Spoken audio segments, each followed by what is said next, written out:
¿Por qué 30 millones de personas relataron la misma experiencia exacta en el momento de la muerte, independientemente de su cultura o religión y sin haberse conocido nunca? ¿Qué explica el hecho de que ciegos de nacimiento logren describir visualmente los colores de la ropa de los médicos y detalles físicos del quirófano mientras estaban clínicamente muertos? La respuesta va a cambiar permanentemente la forma en que ves tu propia existencia. La muerte siempre fue el gran horizonte de sucesos, ese punto oscuro donde nuestro conocimiento se detenía y el miedo comenzaba. Durante miles de años, todo lo que teníamos eran suposiciones, textos sagrados y la esperanza de que hubiera algo más que el silencio. Construimos templos y creamos rituales para lidiar con el terror a lo desconocido, intentando adivinar qué existe del otro lado. Pero la era de las conjeturas ha terminado. Hoy vivimos en un tiempo donde incluso el misterio más antiguo de la humanidad puede ser sometido a un análisis frío y despiadado. Dejamos de creer y comenzamos a verificar. Decidimos realizar un experimento que parecía imposible hace apenas una década. Dejamos de lado la teología y la filosofía y nos volcamos a estadística pura. Utilizamos la capacidad de procesamiento de axioma para buscar patrones ocultos en un volumen de datos que ningún ser humano conseguiría leer en una vida entera. El objetivo era ambicioso y para muchos aterrador: cargar en el sistema todo lo que la humanidad sabe sobre el momento final y pedirle a la máquina una respuesta. No queríamos consuelo, queríamos la verdad. El banco de datos que alimentó este análisis recibió el nombre de Archivo Thanatos. Estamos hablando de 30 millones de informes. Son 30 millones de casos únicos donde el corazón se detuvo. El electroencefalograma mostró una línea plana y la muerte fue confirmada por equipos médicos, pero estas personas regresaron y no volvieron con las manos vacías, trajeron recuerdos. Reunimos registros de unidades de cuidados intensivos de Tokio, Nueva York, Moscú y Ciudad del Cabo. Digitalizamos diarios de investigadores del siglo XIX, traducciones de textos tibetanos y relatos medievales.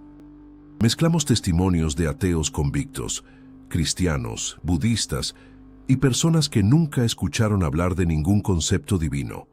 Le dimos todo esto a Axioma para procesar y esperamos.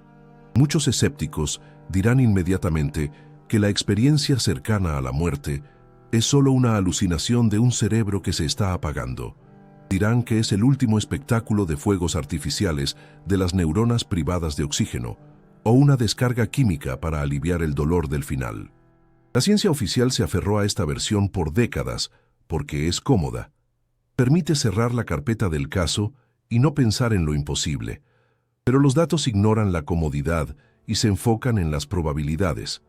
Y la primera conclusión extraída de apenas el 3% del archivo sonó como una sentencia de muerte para la visión puramente materialista del mundo. La probabilidad de que estos relatos sean coincidencia es prácticamente cero. Si fueran alucinaciones, serían caóticas. Una alucinación es personal, construida sobre tus miedos, tus sueños y tu cultura específica. Pero el sistema encontró lo opuesto. Fue detectada una estructura rígida e inmutable. Más que un sueño, es un protocolo. Y este protocolo es idéntico para un corredor de bolsa que tuvo una sobredosis en el año 2023 y para un campesino de la Francia medieval muriendo de peste. La gravedad de esto aparece en los detalles físicos. El sistema aisló 7 millones de casos de lo que llamamos salida del cuerpo. No estamos hablando solo de una sensación vaga de ligereza. Estamos hablando de un cambio geométrico preciso del punto de observación. Cruzamos los datos de los planos de las salas de reanimación con las descripciones proporcionadas por los pacientes tras el retorno. La precisión de los detalles llega a casi el 100%. El caso 49 alfa es el mejor ejemplo. El paciente era un ingeniero de 52 años que sufrió un infarto masivo. Su muerte clínica duró 4 minutos y 30 segundos. Según los protocolos médicos, su cerebro estaba apagado, sin sangre, incapaz de procesar cualquier información sensorial. Sin embargo, al despertar, describió cada movimiento del equipo médico. Más que eso, citó el número de serie que estaba escrito en una etiqueta en la parte superior del desfibrilador. Aquel número estaba en una zona físicamente invisible para quien estaba acostado en la camilla. Describió también una carpeta azul olvidada por una enfermera encima de un armario alto. ¿Cuál es la probabilidad de que un cerebro sin oxígeno invente una realidad con tal precisión, incluyendo objetos fuera del campo de visión? Axioma no tuvo dudas. Modelar esto es imposible. Los datos fueron obtenidos por observación externa. El punto de percepción del paciente estaba, de hecho, flotando cerca del techo.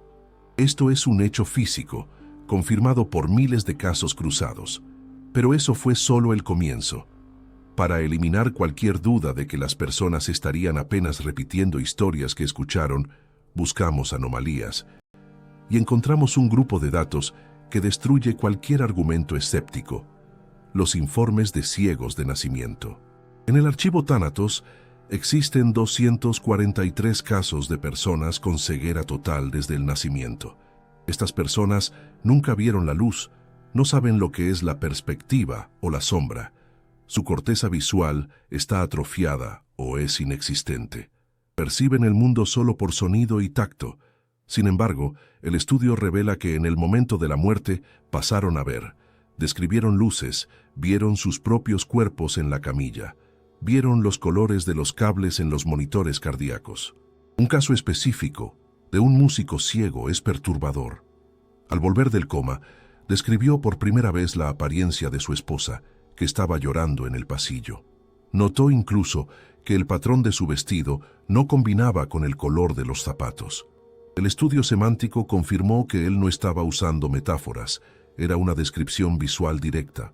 Para que la mente de un ciego cree esto, sería necesario construir desde cero todo el sistema visual y aprender conceptos de color y forma en segundos mientras estaba muriendo. Biológicamente, eso no sucede. El resultado es simple y chocante. La visión en estos casos no ocurrió a través de los ojos físicos. Los ojos son solo lentes, pero quien ve no es el cerebro.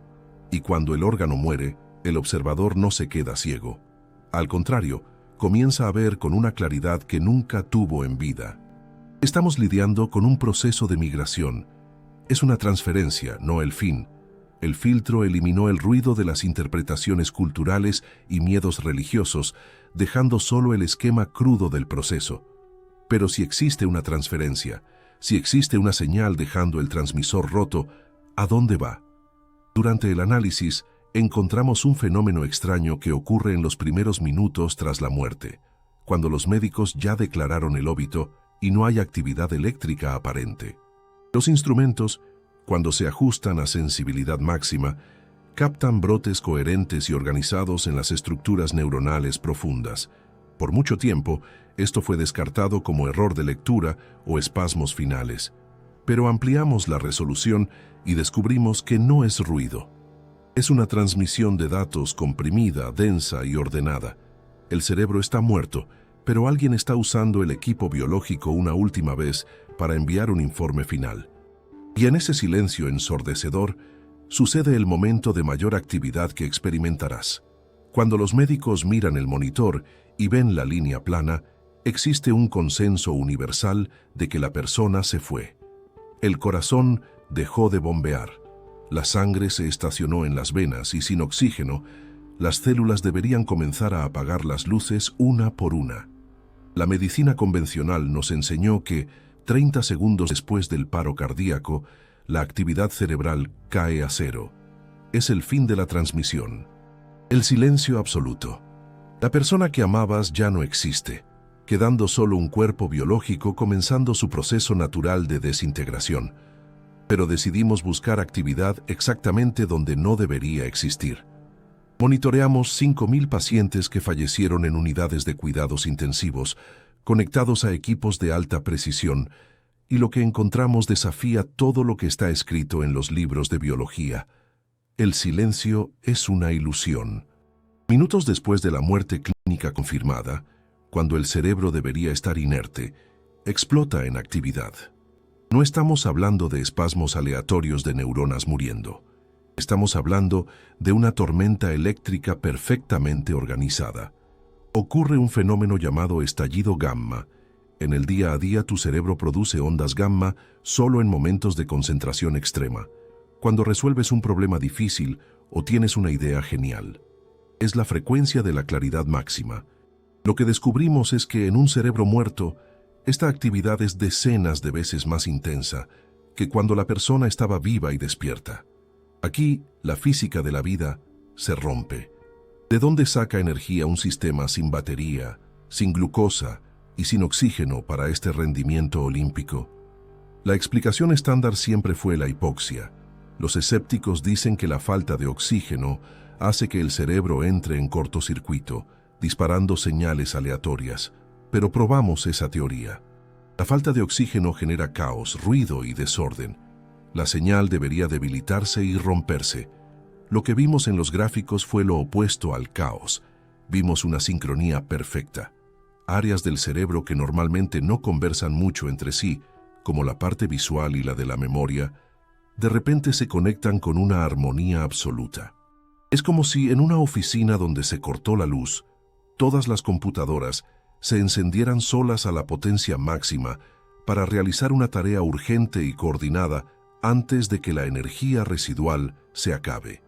Para entender el propósito de esto, miramos un estudio antiguo hecho con ratones en la Universidad de Michigan y reanalizamos los datos brutos. El patrón encontrado en los animales en el momento de la muerte era idéntico al humano. Había una estructura de fases, muy parecida al proceso de comprimir archivos importantes antes de enviarlos. La naturaleza es económica, no desperdicia recursos. Si eres solo un organismo biológico que va a dejar de existir, no tiene sentido gastar la última gota de energía organizando recuerdos. Este estallido final solo tiene lógica si existe la necesidad de transferir datos hacia afuera. La cantidad de información procesada en estos pocos segundos es colosal. La velocidad de disparo de las neuronas es tan alta que explica por qué tanta gente dice que vio su vida entera pasar ante sus ojos. Lejos de ser nostalgia o imaginación, es un volcado de datos veloz. El cerebro está barriendo cada recuerdo, cada olor, cada rostro y cada emoción, empaquetando todo eso en una señal densa y compleja. Muchos intentan explicar estas visiones con la química. Hablan sobre el DMT, una sustancia que el cuerpo supuestamente liberaría a la hora de la muerte, causando alucinaciones. Pero el análisis cuantitativo de Axioma derriba esta hipótesis por un motivo mecánico simple: la circulación. Para que una droga haga efecto y cree una alucinación compleja y estructurada, necesita viajar por la sangre hasta los receptores correctos. Pero el corazón está detenido. La sangre no se mueve. Una reacción química es demasiado lenta para explicar la sincronía instantánea que vemos en todo el cerebro al mismo tiempo. La única explicación que queda nos lleva a la frontera de la física cuántica. La señal no está viajando por reacciones químicas, sino por coherencia. Donde la química falla, la electricidad y la vibración asumen el mando. Analizamos el registro impresionante del paciente Beta 7, un hombre de 87 años que murió mientras estaba siendo monitoreado para detectar convulsiones. Tuvimos por primera vez el registro completo e ininterrumpido de la muerte. En el momento exacto en que su corazón se detuvo, el hemisferio izquierdo del cerebro, responsable de la lógica y el lenguaje, comenzó a apagarse.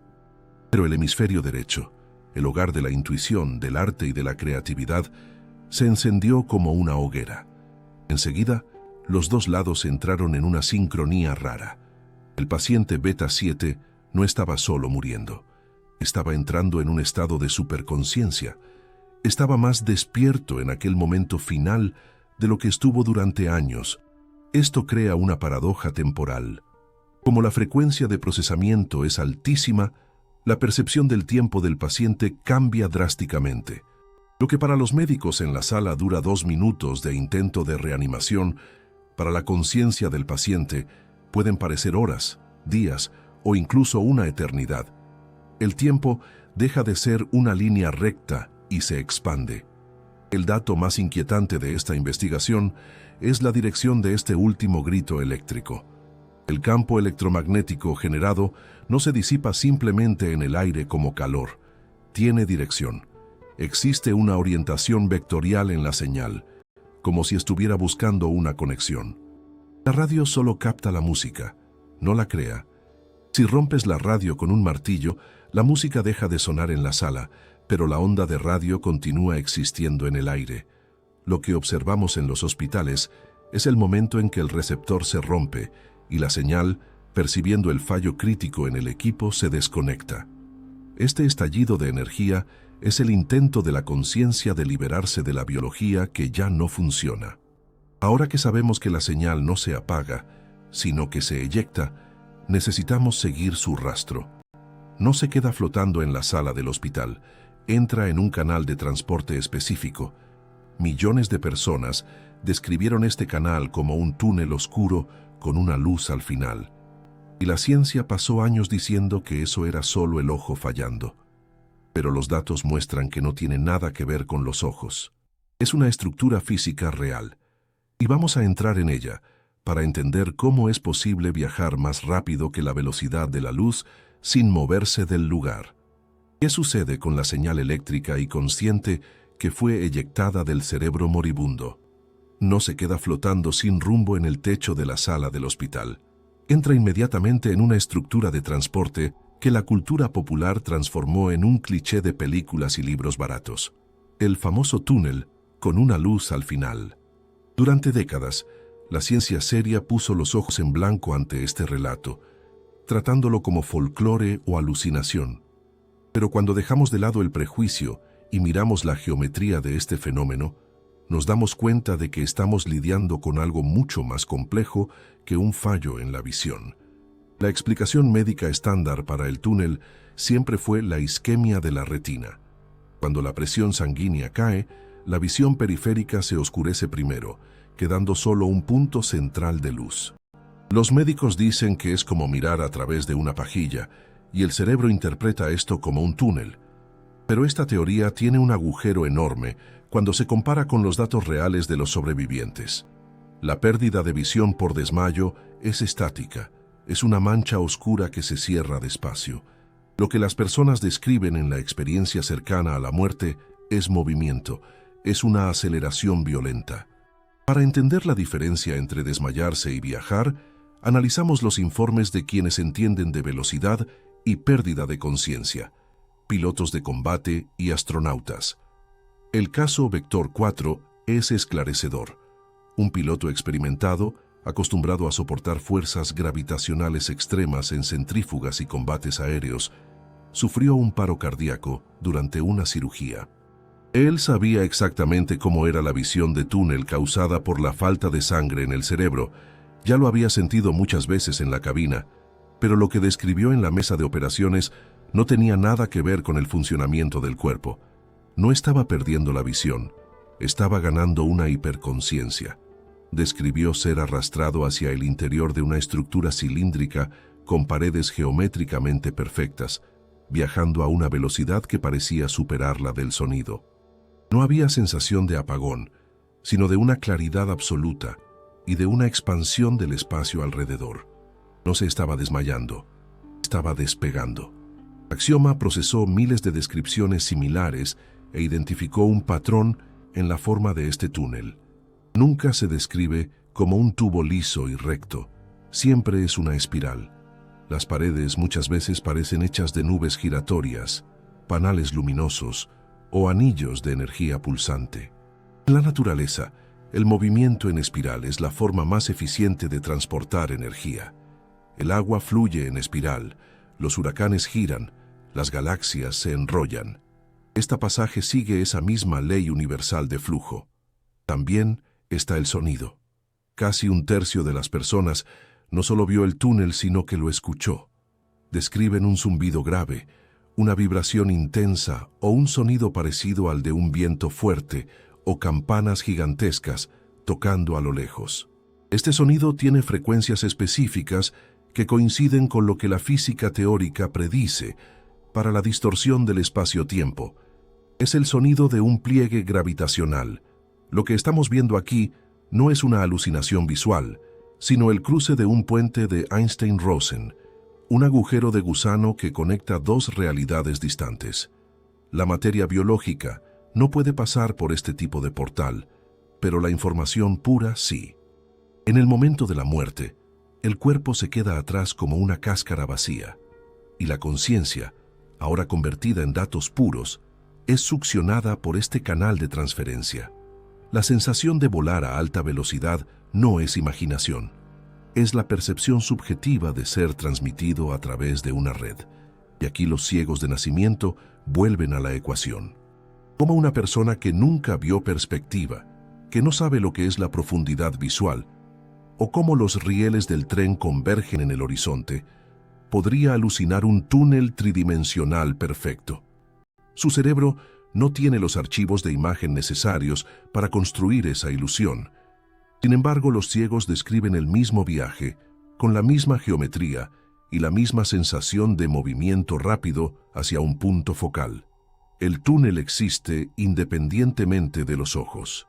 Es una estructura que la conciencia percibe directamente, sin necesitar retina o nervio óptico. La velocidad de este viaje varía de persona a persona, y esto parece estar ligado al estado emocional de quien parte. Aquellos que mueren repentinamente, con miedo, apegados a los bienes materiales o llenos de arrepentimientos, muchas veces describen la travesía como lenta y pesada. Sienten como si estuvieran nadando contra la corriente o siendo arrastrados por una sustancia viscosa. En cambio, aquellos que aceptan la partida, que vivieron con ligereza o practicaron el desapego, relatan un disparo instantáneo. En un abrir y cerrar de ojos, ya están del otro lado. El corredor reacciona a quien pasa por él. Lee la densidad de tu vibración. Y no todos los túneles van al mismo lugar. Existe un pequeño pero significativo porcentaje de relatos que describen un movimiento descendente. Cerca del 4% de las personas hablan de túneles que no llevan a la luz, sino a lugares fríos, oscuros y opresivos. Las paredes no brillan, parecen hechas de tierra húmeda o metal oxidado, y los sonidos no son armoniosos, sino gritos y ruidos mecánicos desagradables. Puede parecer moralismo religioso, pero la física de este fenómeno sugiere que es una cuestión de peso específico. Así como el aceite flota en el agua y la piedra se hunde, la conciencia cargada de emociones densas como odio, crueldad extrema o egoísmo profundo tiende a ser jalada hacia abajo, hacia frecuencias más bajas. El túnel funciona como una centrífuga que separa las almas basándose en su vibración interna, pero para la gran mayoría, el viaje termina en la luz, y esa luz al final del túnel no es solo un brillo fuerte.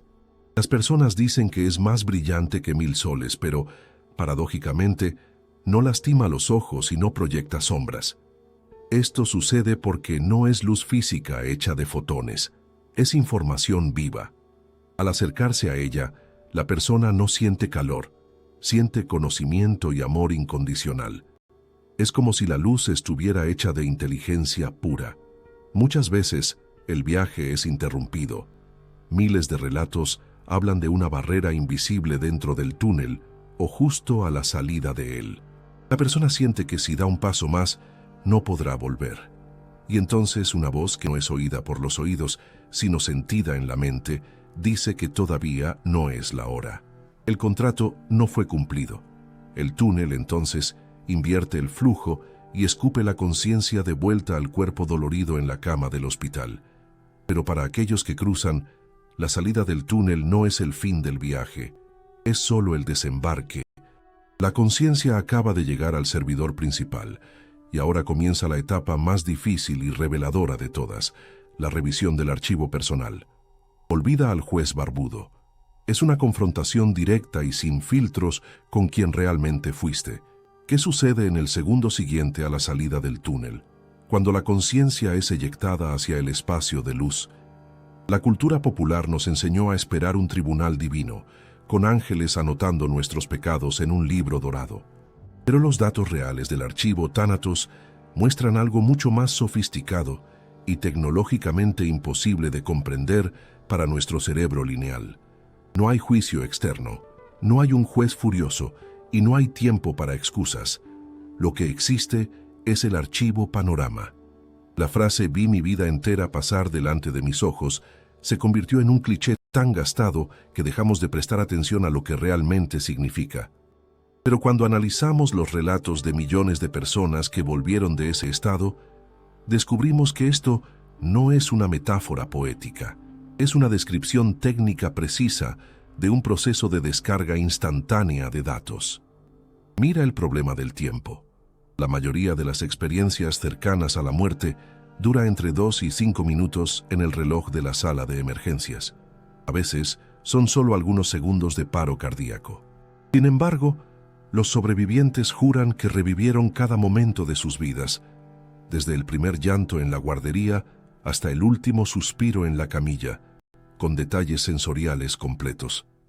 Sintieron el olor del desayuno de hace 30 años, la textura de la ropa que usaban en la escuela y la brisa en la cara en un día cualquiera de verano. Axioma calculó la tasa de compresión necesaria para que eso fuera posible.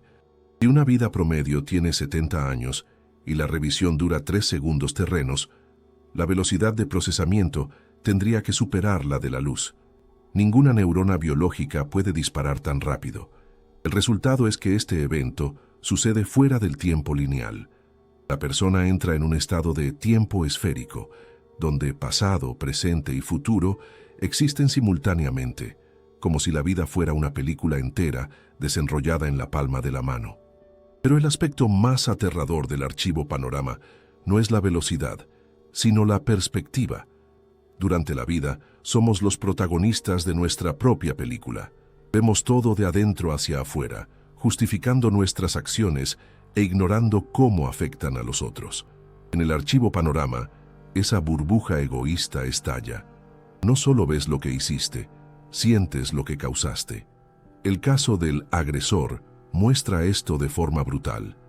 Un hombre de 30 años, con historial de violencia y crímenes, murió temporalmente tras ser apuñalado en una pelea. Durante su revisión, fue transportado de vuelta al momento en que golpeó a una víctima inocente años antes. Pero esta vez, él no estaba en el cuerpo del agresor. Él estaba dentro de la víctima. Sintió el terror paralizante, el dolor físico de los golpes rompiendo sus huesos y la humillación profunda de ser dominado. Vivió el sufrimiento que él mismo creó, sin ningún filtro o atenuación. Esta inversión de roles revela una ley fundamental de la física de la conciencia. La empatía no es una elección moral, es un mecanismo automático del universo. Todos nosotros estamos conectados en una única red. Cuando lastimas a otra persona, el sistema registra ese dolor como tuyo, pero tu cuerpo físico posee bloqueos que impiden que sientas eso inmediatamente. La muerte elimina esos bloqueos. Todo el dolor que causaste regresa a la fuente con intereses compuestos. Por otro lado, el bien también regresa amplificado. El caso de la señora Orquídea es un ejemplo luminoso. Durante su revisión, vio una escena olvidada de su juventud cuando tenía 20 años. Ella estaba atrasada para el trabajo y al pasar por una niña llorando en un parque, se detuvo por un segundo, sonrió y le dio una flor que llevaba. Para ella, fue un gesto insignificante. Pero en el panorama, sintió el impacto de aquella acción en el alma de la niña. La niña, que se sentía abandonada y planeaba huir de casa ese día, recibió aquella sonrisa como una señal de que el mundo todavía tenía bondad. Aquel momento cambió la química del cerebro de la niña y alteró el curso de su vida para siempre. La señora sintió una ola de gratitud y amor tan intensa que describió como si pudiera iluminar una ciudad entera. El universo no mide el tamaño del gesto, sino la carga emocional y la intención detrás de él.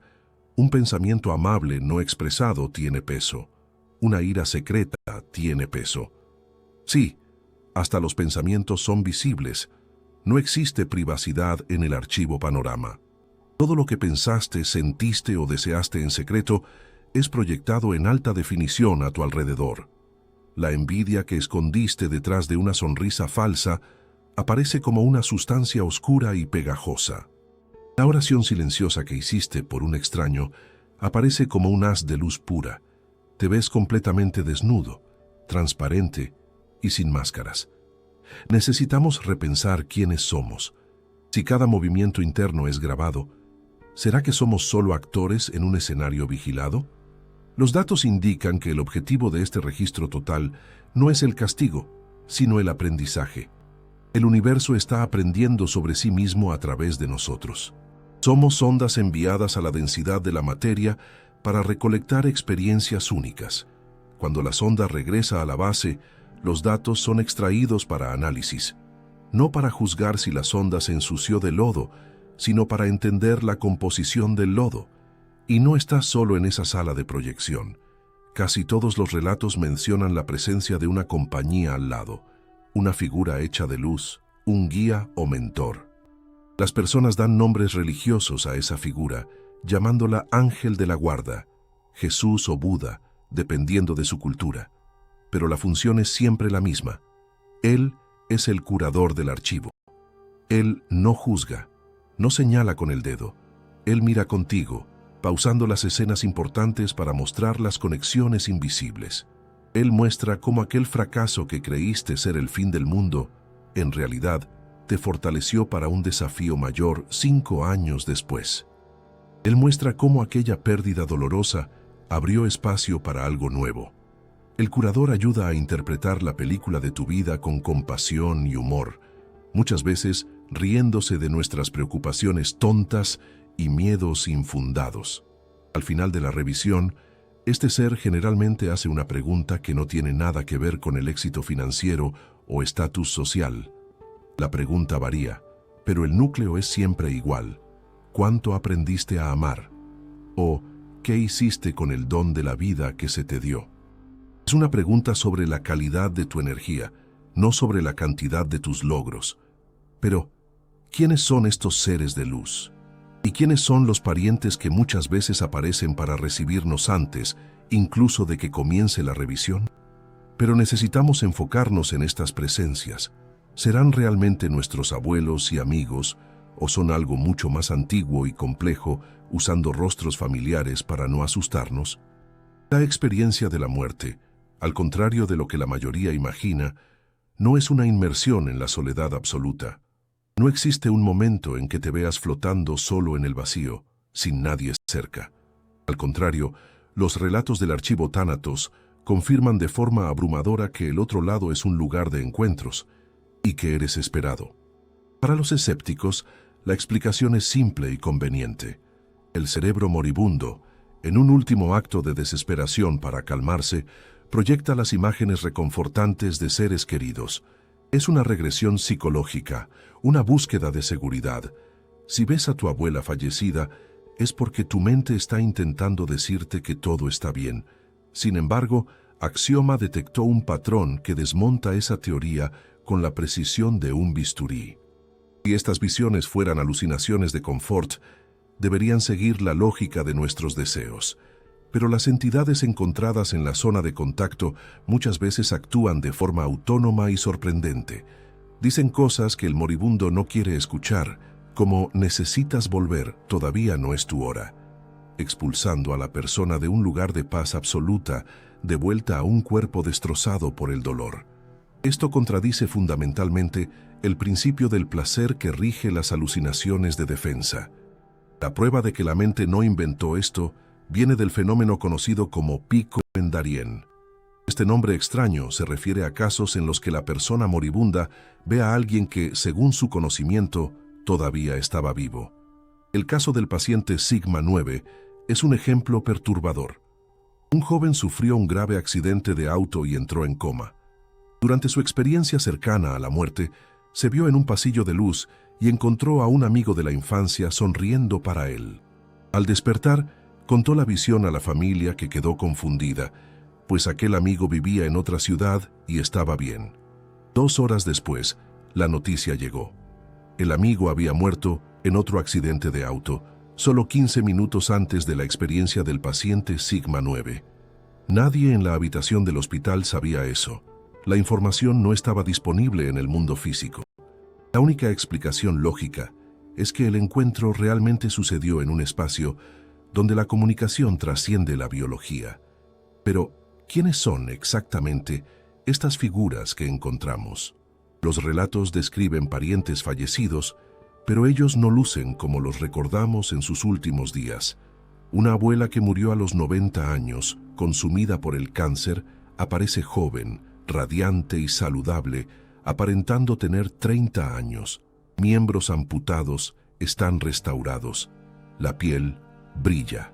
En el posvida, la conciencia proyecta una imagen ideal de sí misma, libre de las marcas de la decadencia física. Es como un avatar digital perfecto. Nosotros no somos el cuerpo que envejece y falla, somos la energía que lo habita, y cuando el cuerpo cae, la energía vuelve a su forma original y plena. Además de los parientes, existe una categoría de seres que nunca tuvieron un cuerpo humano conocido por el viajero. Son descritos como seres de luz, guías o ángeles. La apariencia de estas entidades varía de acuerdo con la cultura de quien las ve, lo que puede parecer un argumento a favor de la alucinación subjetiva. Un cristiano ve un ángel con alas, un hindú ve una divinidad de muchos brazos, un ateo ve un ser de pura energía.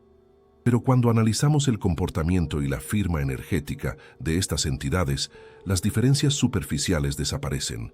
Todas ellas irradian un amor incondicional que es descrito como físicamente palpable. Todas se comunican por telepatía instantánea, donde bloques enteros de información son transferidos en milisegundos, sin la posibilidad de malentendidos o mentiras. Y todas cumplen la misma función: recibir, calmar y guiar. La forma que asumen es una interfaz, una máscara amigable usada para no asustar a la conciencia recién llegada. Si un ser de pura energía multidimensional apareciera frente a ti en su forma real, el choque ontológico podría ser traumático. Entonces ellos visten la ropa que tú esperas ver, ya sea la de Jesús o la de tu abuelo favorito, para facilitar la transición. El ser de luz central, frecuentemente identificado como Dios o la fuente, posee una característica que raramente se menciona en los textos religiosos: sentido del humor. Él no es un viejo serio en un trono. Él ríe. Él muestra la ligereza de la existencia. Él te hace darte cuenta de que los dramas terribles de tu vida terrena, vistos desde esa perspectiva, son solo piezas de un teatro cósmico. Sin embargo, no todos los encuentros son luminosos. Existe un pequeño porcentaje de casos, cerca del 4%, donde las personas relatan ver sombras, figuras encapuchadas o formas distorsionadas en ambientes grises y fríos. Esos son los encuentros con entidades de baja vibración. El análisis sugiere que no son demonios enviados para castigar, sino conciencias fragmentadas y confundidas, atrapadas en sus propios estados mentales negativos. Ellos son atraídos por la vibración de miedo, odio o vicio del moribundo, funcionando como parásitos energéticos. La buena noticia es que no tienen poder real sobre quien no resuena con ellos. Basta un pensamiento firme de búsqueda de la luz o un pedido de ayuda para que ellos retrocedan inmediatamente, incapaces de soportar frecuencias más altas. Otro detalle fascinante es que nunca estamos solos, incluso cuando pensamos que lo estamos. Los parientes muchas veces aparecen en grupos, como un comité de bienvenida. Y en medio de esos grupos, a veces hay figuras que el recién llegado no reconoce al instante, pero que después identifica en fotos antiguas de familia como bisabuelos o tíos abuelos que murieron antes de que él naciera.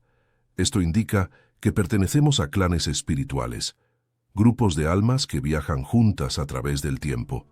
Estos encuentros en la frontera no son el fin de la jornada, son solo la recepción en la sala de espera del aeropuerto.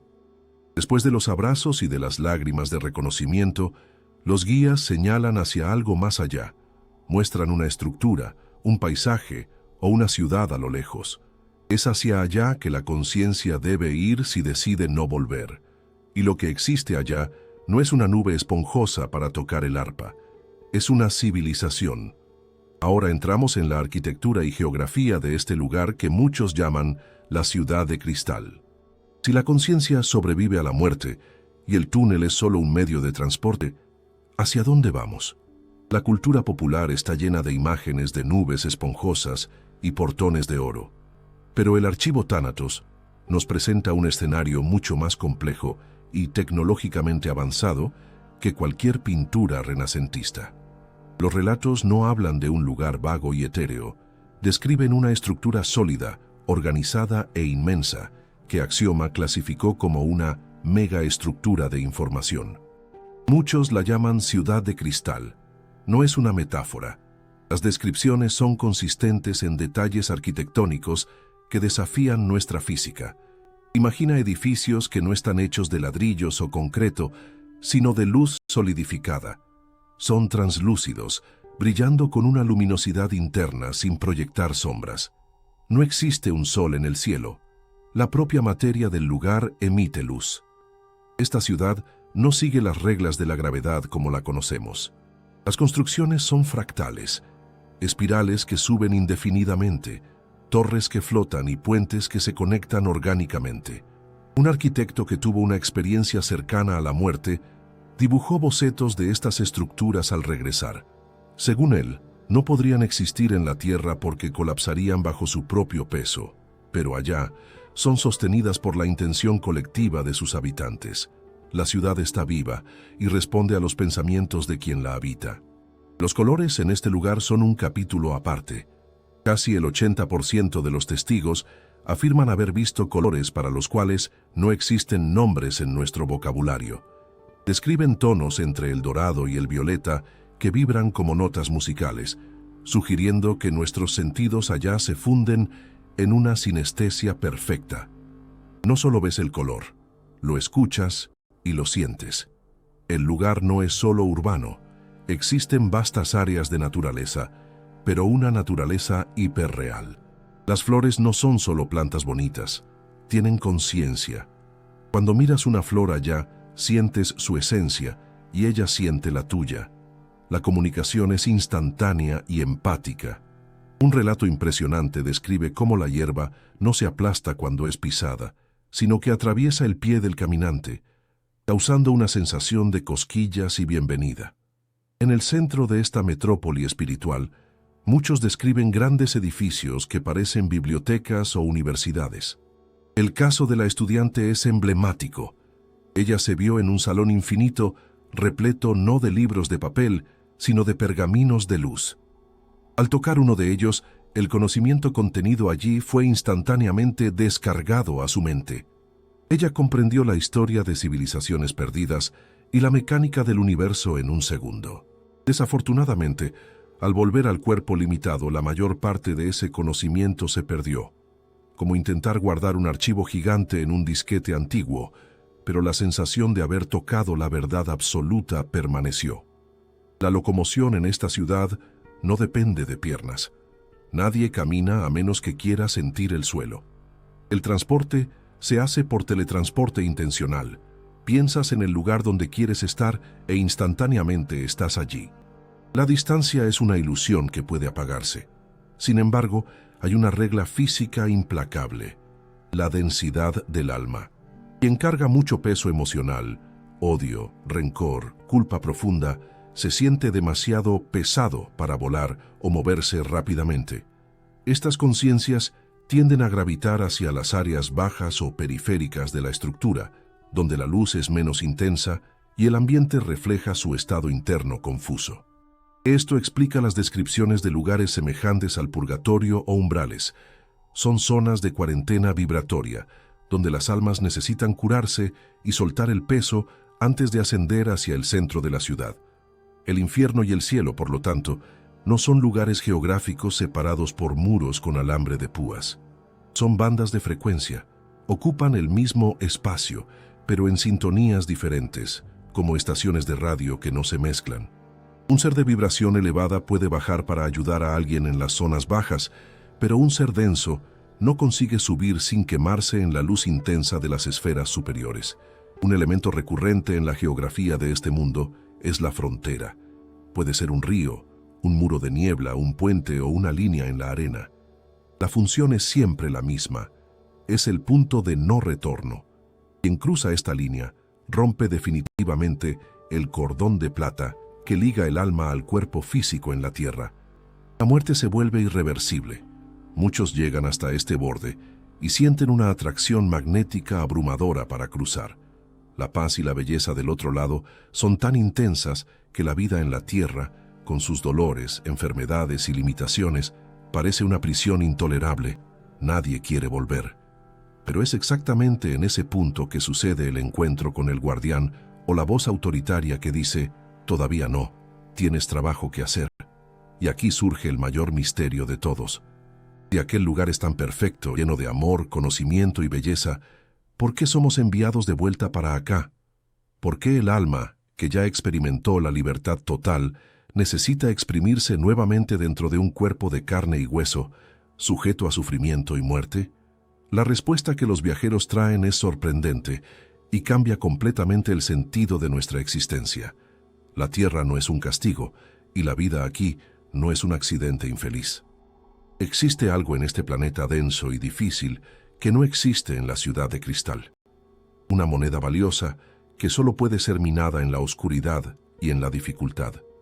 Y es a causa de esta commodity rara que las almas hacen fila para nacer, aún sabiendo que va a doler. Y esto revela cuál es el verdadero propósito de la vida humana y qué, al final, estamos haciendo aquí. Si la realidad que nos espera es un lugar de libertad, conocimiento y amor incondicional, la pregunta más importante de todas no es sobre lo que pasa después que morimos, sino ¿por qué estamos aquí? ¿Por qué el 92% de las personas que llegan a la frontera de la ciudad de cristal se niegan a volver, pero son forzadas a sumergirse de vuelta en un cuerpo frágil y dolorido? La respuesta, encontrada en los patrones de millones de retornos, redefine el propósito de la existencia. En vez de castigo o accidente, la Tierra funciona como un gimnasio de alta gravedad. En aquel mundo de luz, el pensamiento crea la realidad instantáneamente.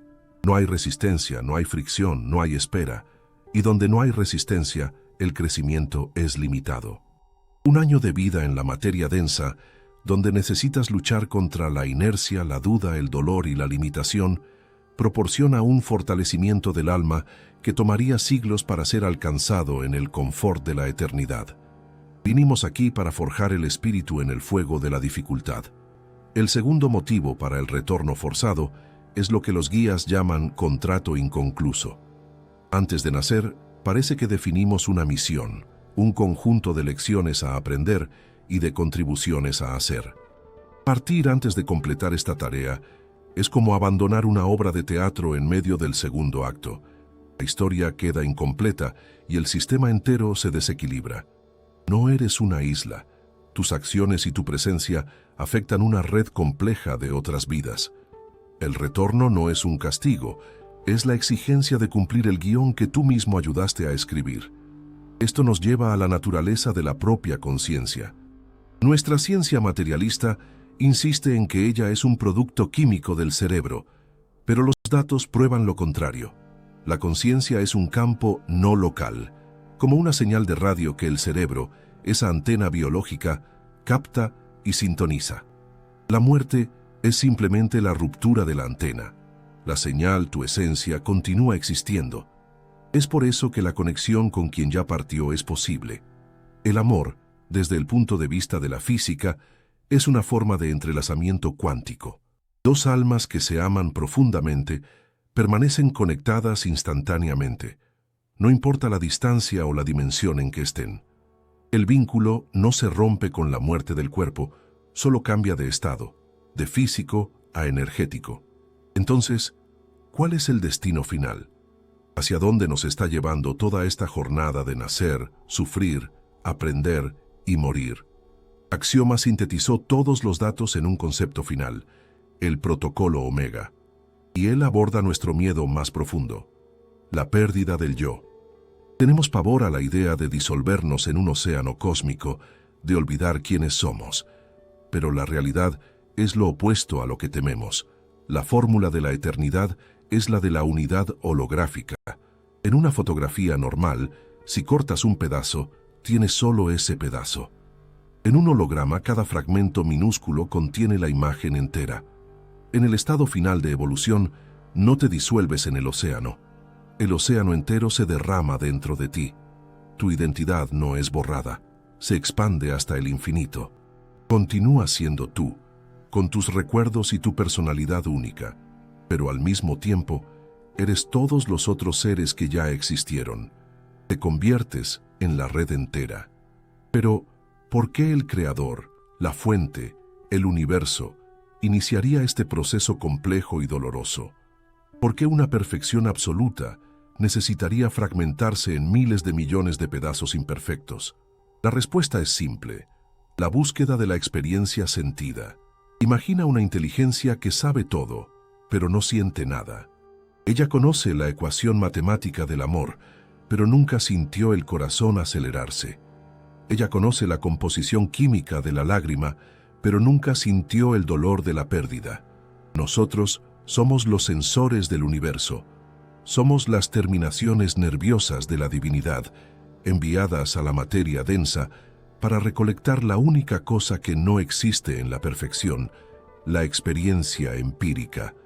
El universo conoce la fórmula de la alegría, pero somos nosotros quienes le damos el sonido de la risa. ¿Y qué cambia ahora? Todo. El conocimiento sobre lo que viene después no hace que esta vida sea menos importante, la vuelve infinitamente más valiosa. Si esta vida es una escuela, un juego, un sueño lúcido, entonces el miedo a equivocarse desaparece. Dejamos de tener miedo a vivir. La muerte deja de ser un punto final aterrador y se convierte en el momento del despertar. Imagina ese instante. El corazón se detiene. Los monitores pitan, pero tú, por primera vez en décadas, abres los ojos de verdad. El cuerpo pesado y dolorido queda atrás como una ropa vieja. La claridad de tu mente es cristalina. Ves a aquellos que amaste y que partieron, sonriendo, esperándote, y te das cuenta de que nunca estuvieron lejos. Miras hacia atrás, hacia los dramas, las pérdidas y los dolores de tu vida, y ves la belleza del juego, la perfección del guión, y sientes una gratitud inmensa por la oportunidad de haber jugado. El estudio está completo.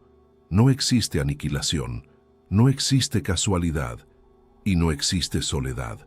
Eres una fuerza creativa, eterna e indestructible, temporalmente viviendo la experiencia de ser humano. No esperes a la muerte para despertar. Comienza a vivir ahora, con el coraje de un ser inmortal que vino aquí con un único propósito real: aprender a amar. El juego continúa, y el próximo nivel promete ser aún más interesante. Si te ha gustado esta investigación, tu suscripción, cualquier donativo o hacerte miembro del canal nos ayuda a expandir el proyecto Axioma. Nos encantaría leer tu reflexión sobre el tema del video en los comentarios y tu sugerencia para el próximo tema a tratar. Cuéntanos desde qué ciudad nos acompañas. Agradezco tu compañía hasta el final.